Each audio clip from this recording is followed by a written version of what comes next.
He stands at the microphone with no campaign slogan, no party banner, and no request for power. From the very first words, Louis Farrakhan defines himself in a way that immediately unsettles both supporters and critics alike, a man who answers not to public opinion, not to political institutions, but to God alone. He does not ask to be liked. He does not ask to be protected.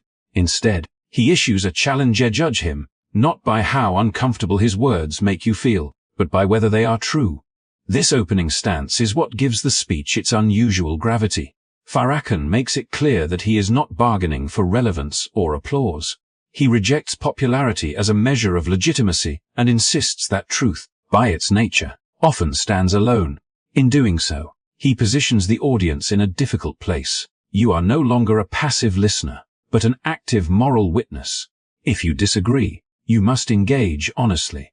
If you agree, you must accept the weight of that agreement. What follows is not a performance crafted for mass approval, but a declaration shaped by conviction.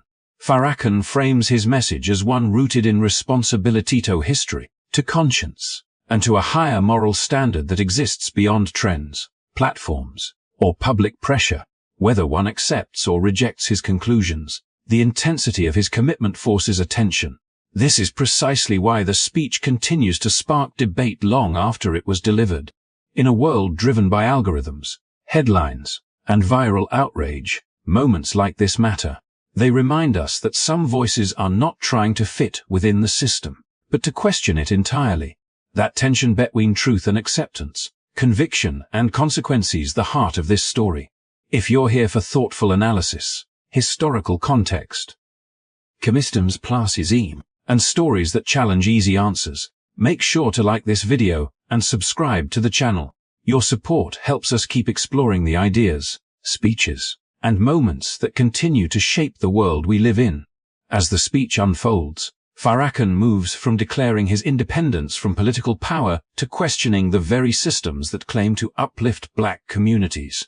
He does not begin with accusations, but with history, guiding the listener through a long arc of dependency that, in his view, was never accidental. He asks the audience to consider how liberation was defined for them, who defined it, and why so many promises of progress still ended in the same familiar patterns of inequality. He speaks of Western education, not as a neutral tool, but as a structure shaped by those who built and benefited from it. In his telling, schools did more than teach reading, writing, and science. They also taught obedience, imitation, and limits. Generations were trained to measure success by proximity to white approval rather than by the condition of their own people. Degrees multiplied, careers advanced, and yet the collective reality of black communities' poverty, fractured families, silent, economic vulnerability largely unchanged. Farrakhan's question is not whether individuals succeeded, but whether the system itself was ever designed to produce collective freedom. From education, he turns to theology, arguing that faith, too, was reshaped to serve order rather than justice. Religion, as he presents it, became a language of patience and endurance, encouraging suffering now in exchange for reward later, while discouraging resistance to injustice in the present. He does not dismiss faith itself, but challenges the version that demands obedience without transformation. In his narrative, spirituality was redirected away from empowerment and toward acceptance, leaving people deeply religious yet politically and economically powerless. This critique naturally extends to leadership. Farrakhan does not deny the sincerity of many black leaders, but sincerity alone, he argues, is not enough. Leadership that depends on white institutions for funding, legitimacy, or visibility is inevitably constrained by them. Over time, leaders may begin speaking the language of reform rather than liberation, negotiation rather than self-determination. Without realizing it, they become mediators of the system instead of challengers to it, translating the pain of the masses into language that power finds manageable. What makes this portion of the speech resonate is how seamlessly it connects to the opening declaration of accountability to God alone. Having rejected popularity and institutional approval, Farrakhan frames himself as free to speak what others cannot. His critique is not personal, but structural. aimed at revealing how control often survives not through force, but through consent, habit, and inherited assumptions. He urges listeners to see how deeply these patterns have shaped their understanding of success, faith, and leadership. Throughout this section, the tone is not academic but intimate, almost confessional. Farrakhan speaks as someone who believes that miseducation and misdirection have cost generations their sense of identity and purpose. He paints a picture of people trained to serve systems that do not truly serve them, while mistaking access for freedom and inclusion for power. The story he tells is unsettling because it suggests that oppression can persist even when visible barriers fall. By weaving together education, religion, and leadership into a single narrative, Farrakhan reinforces the central tension of the speech. Liberation cannot be granted by the same structures that benefit from control, whether one agrees or disagrees with his conclusions. This section deepens the moral challenge he laid out at the beginning. If truth matters more than acceptance, then every inherited belief must be re-examined and every comfortable assumption placed under the same unforgiving light. Having questioned the foundations of education, faith, and leadership, Farrakhan then turns to his own life as what he presents as living evidence of how power responds when those foundations are challenged too directly. The story shifts from theory to experience, from ideas to consequences. He does not describe opposition as abstract disagreement, but as something tangible, measured in closed doors, cancelled invitations, commissioned deacons, and long hours spent waiting in places where movement itself is restricted. He recounts moments when travel became unexpectedly complicated, when hotels that had welcomed him suddenly withdrew their hospitality, and when entire countries treated his presence as a problem rather than a visit. Airports, usually symbols of movement and connection, become in his telling spaces of suspension, where time stretches and freedom feels conditional. These experiences are not presented as complaints, but as signals.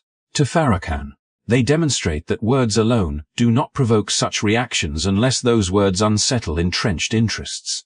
Media exclusion plays a similar role in his narrative. He notes how major networks and platforms, powerful enough to amplify almost any voice, repeatedly chose silence when it came to him. Invitations disappeared, interviews were declined, and his perspectives were framed through others rather than heard directly.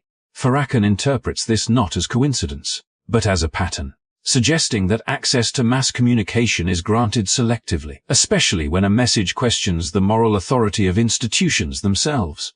In his view, visibility is allowed only so long as it does not disrupt the boundaries of acceptable critique. As the story unfolds, these restrictions begin to echo the earlier themes of control without chains. Just as education can shape thinking and theology can shape patience, access can shape legitimacy. Farrakhan suggests that by limiting where he can go and who can hear him, powerful systems attempt to define the edges of public conversation. The message may exist, but it is fenced off, portrayed as dangerous, extreme, or unnecessary for wider audiences. The result is not outright erasure, but containment.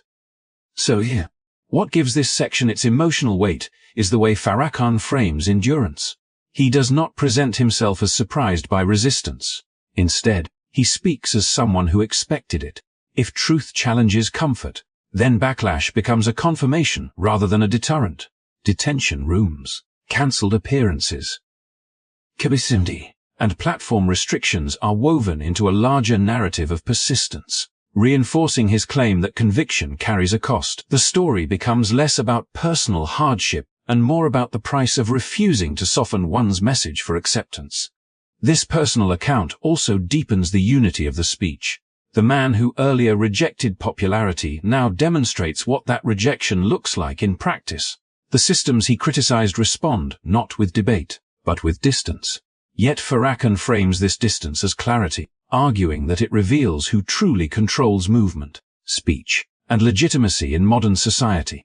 Power, he suggests, is often most visible not in what it allows, but in what it quietly restricts. By situating his experiences within the broader struggle he describes, Farrakhan transforms limitation into testimony. His story becomes a mirror for the communities he addresses, many of whom recognize similar patterns in different forms: restricted opportunity, conditional inclusion, and voices filtered through others. In this way, his narrative of exclusion is not meant to isolate him as a singular figure, but to illustrate a recurring dynamic between those who challenge dominant structures and the structures themselves. The effect is cumulative. What began as a declaration of accountability evolves into a lived demonstration of consequence. Farrakhan invites the listener to consider whether suppression signals failure, or whether it sometimes signals impact. In doing so, he reinforces the central tension of the speech. When a message threatens deeply rooted power, resistance is not an anomaly, but part of the story itself. After recounting the cost of speaking without permission, Farrakhan lifts the conversation from lived experience into a symbolic landscape shaped by scripture. He does not present these references as abstract theology, but as a lens through which history, power, and suffering can be interpreted. The language of Babylon, Israel, and divine judgment becomes a bridge between the ancient and the modern, allowing him to frame contemporary America within a story far older than any nation-state. In this telling, Babylon is not merely a place from the past, but a recurring condition. It represents a society outwardly impressive, wealthy, confident in its permanence, and convinced of its moral superiority, yet inwardly burdened by contradiction. Farrakhan describes an empire that prospers through commerce and influence, while distancing itself from the consequences of its actions. The image is deliberate, a polished exterior masking unresolved injustice. By invoking Babylon, he suggests that decline does not begin with invasion or collapse, but with moral blindness and the refusal to confront one's own foundations. Within this symbolic world, Black Americans are positioned not as outsiders, but as a hidden Israel, a people displaced from their origins and reshaped by force. Farrakhan's narrative echoes the biblical pattern of captivity, where identity is gradually stripped away through new names, new languages, and imposed customs. The loss, he implies, is not only economic or political, but spiritual. Over time, a people may forget who they were, who they are, and what they were meant to become. This forgetting, more than any external barrier, becomes the deepest wound. What makes this symbolism compelling is how it connects back to the earlier critiques of education, theology, and leadership.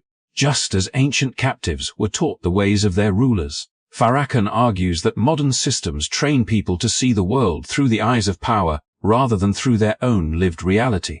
Scripture, in his hands, is not used to encourage passivity, but to warn that empires fall when they mistake dominance for righteousness. Judgment, in this sense, is not framed as sudden catastrophe, but as the inevitable outcome of imbalance left unaddressed.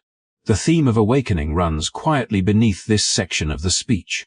Farrakhan does not predict chaos. Instead, he speaks of recognition. In biblical stories, reckoning often begins when the oppressed finally understand their position within the larger narrative. Awareness becomes the turning point, the moment when endurance transforms into direction. By invoking Israel's awakening, he suggests that change begins internally when a people recover memory, dignity, and purpose before any external shift takes place. This symbolic framing also reframes suffering. Rather than portraying hardship as evidence of failure, Farrakhan presents it as part of a longer process, one that has appeared repeatedly throughout history. Empires rise confident in their permanence, while those beneath them are told that their condition is natural or deserved. Scripture, he argues, consistently overturns that assumption, reminding listeners that power is temporary and accountability universal. In this way, the language of judgment is less about punishment and more about correction. As the narrative unfolds, the United States is not singled out as uniquely flawed, but as uniquely convinced of its innocence. Farrakhan challenges the idea that distance from war and destruction equals moral exemption. The absence of external devastation, he suggests, can deepen the illusion of purity, making self-examination even more difficult. Babylon, in Scripture, rarely recognizes itself until the signs are unmistakable. By weaving these images into his broader argument, Farrakhan completes a thematic arc that began with personal accountability. Truth, he implies, exists across time, resurfacing whenever power repeats familiar patterns. His use of biblical symbolism is not an escape into mysticism, but a narrative strategy that places present struggles within a continuum of rise, captivity, awakening, and reckoning. Whether accepted literally or metaphorically, the story presses a single question upon the listener. What happens when a society refuses to recognize itself in the mirror history keeps holding up? Having framed America through scripture and power through history, Farrakhan then turns toward one of the most sensitive pillars of black life in the United States, religion, and closely tied to it, the long-promised idea of integration. He approaches both not as abstract ideals, but as lived experiences measured by outcomes rather than intentions. The tone shifts here, becoming less symbolic and more grounded, anchored in everyday realities that cannot be explained away by faith alone. In his telling, Christianity, as it was introduced to enslaved Africans, did not arrive as a path to freedom, but as a tool of order. He describes a version of religion shaped to quiet resistance, emphasizing patience, obedience, and reward beyond this world, while discouraging confrontation with injustice within it. Farrakhan is careful to distinguish belief from structure, suggesting that faith itself was redirected, filtered through the needs of those who benefited from control. Over time, this produced generations deeply devoted yet materially vulnerable, spiritually active yet politically restrained. This critique does not emerge in isolation. It connects directly to his earlier arguments about education and leadership, reinforcing the idea that systems rarely operate independently. Just as schooling trained people to serve existing hierarchies, religion, in his narrative, trained them to accept those hierarchies as divinely sanctioned. The result was not simply misplaced faith, but a framework that made inequality feel permanent, even righteous. So, Farrakhan challenges listeners to consider whether a belief system that coexists comfortably with persistent suffering can truly be neutral. From religion, he moves seamlessly into the promise of integration, a promise that had long been held up as the ultimate solution. Farrakhan does not reject the concept emotionally, but interrogates it empirically. Decades after legal segregation ended, he points to economic and social conditions that remain sharply divided: unemployment, incarceration, housing instability, and wealth gaps continue to define daily life for millions, raising a difficult question. If integration was the goal, why do its benefits appear so unevenly distributed? Rather than framing this as failure of effort, Farrakhan frames it as failure of design. Integration, he argues, was offered without a plan for equity, inclusion without power, access without ownership. In practice, it often meant entry into systems already structured to favor others, leaving black communities dependent on institutions they did not control. Progress, while real for some, became fragile and conditional, easily reversed by economic shifts or political change. This is where his call for self-determination emerges, not as isolation, but as strategy.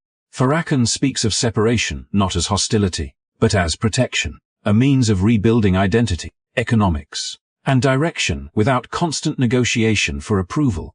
He presents reparations not as punishment, but as accounting, a recognition that generations of unpaid labor and systemic exclusion produced measurable damage that cannot be repaired through symbolism alone. Numbers, in his view, tell a story sermons often avoid. Throughout this section, Farrakhan's narrative remains consistent with the moral framework he established earlier. Accountability, he insists, must apply to systems as well as individuals. If faith cannot produce justice, it must be questioned. If integration cannot produce equality, it must be re-evaluated. His argument is not rooted in resentment, but in results, urging listeners to judge ideas by what they build, not by how comforting they sound. What gives this part of the speech its weight is the absence of easy answers. Farrakhan does not present self-determination as effortless or without risk. Instead, he frames it as responsibility, the difficult work of shaping a future rather than waiting for inclusion into someone else's vision.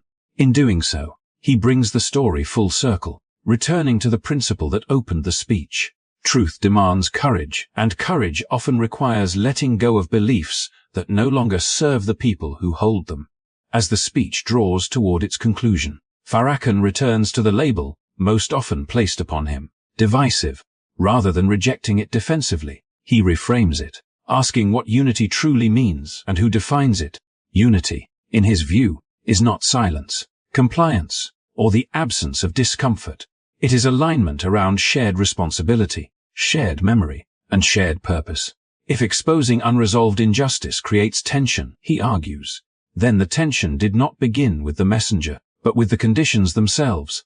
He presents his mission as one of repair rather than rupture, grounded in the belief that a fractured people cannot move forward without first understanding why they were fractured. Dignity, in his telling, is not symbolic recognition, but the restoration of self-worth rooted in self-knowledge and self-respect. It is the refusal to measure value by proximity to power, and instead to measure it by contribution to one's own community. Farrakhan insists that no lasting progress can exist without this internal recalibration. Economic independence becomes a central pillar of this vision. Throughout the speech, he emphasizes that freedom without resources is fragile, easily undermined by shifting political winds or economic downturns. Ownership, cooperation, and collective investment are presented not as abstract ideals, but as practical necessities. Farrakhan frames economic responsibility as an extension of moral responsibility, arguing that dependence, even when well-intentioned, limits agency and weakens long-term stability. What ties these themes together is accountability. Farrakhan repeatedly stresses that liberation cannot be outsourced. Governments may change, policies may shift, and allies may come and go, but the responsibility for shaping the future ultimately rests with the people themselves. This idea echoes the opening declaration of the speech, where he positioned himself as accountable to a higher standard rather than public approval. The same standard, he suggests, must apply collectively. Honesty about condition, courage about direction, and discipline about action. Despite the controversies surrounding his words, Farrakhan frames his message as fundamentally forward-looking. He speaks not of endless grievance, but of preparation, urging listeners to move beyond reaction and into construction. Unity, as he defines it, is not uniformity of thought, but commitment to shared survival and advancement. It is the willingness to have difficult conversations without abandoning one another in the process. In closing, the speech leaves the audience with a challenge rather than a conclusion. Farrakhan does not ask for agreement on every point, but for seriousness of purpose. He calls for a future shaped by intention rather than inertia, by responsibility rather than resentment. Whether one views him as prophetic or provocative, his final insistence is clear: a people aware of their worth, united in direction, and grounded in responsibility cannot be permanently held back. Thank you for listening and staying with this story until the end. If you found value in this deep exploration of history, ideas, and perspective, please consider liking the video and subscribing to the channel. Your support helps us continue bringing thoughtful, challenging, and meaningful content to the conversation.